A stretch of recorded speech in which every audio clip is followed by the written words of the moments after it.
seni çok sevdim. Sen de biliyorsun beni yüreğinden neden atıyorsun? Etme bana yazık, gitme aşka yazık. Sevgi emektir, gitme bana yazık.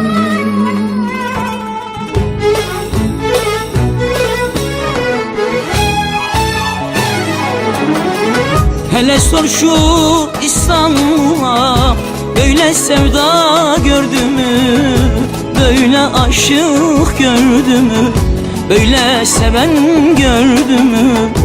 Hele sor şu Bakırköy'e, böyle deli gördü mü hiç? Böyle manyak gördü mü hiç? Böyle aşık gördü mü hiç?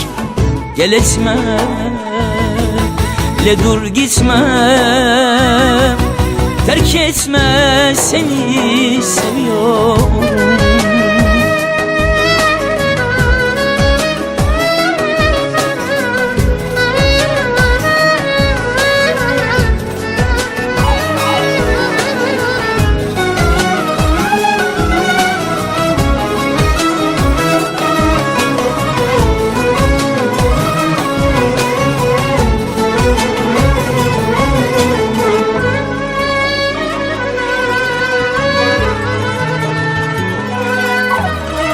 Yürek yarası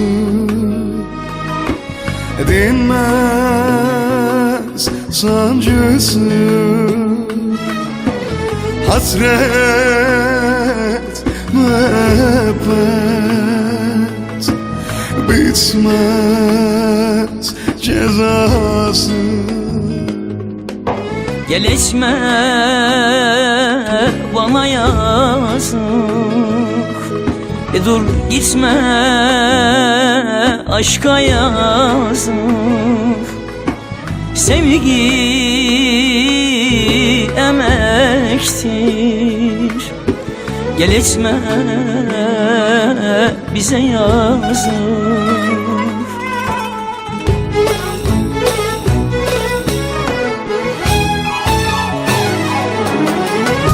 Hele sor şu İstanbul'a, böyle sevda gördü mü hiç?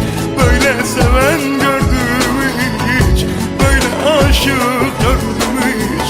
Hele sor şu Bakırköy'e, böyle deli gördü mü?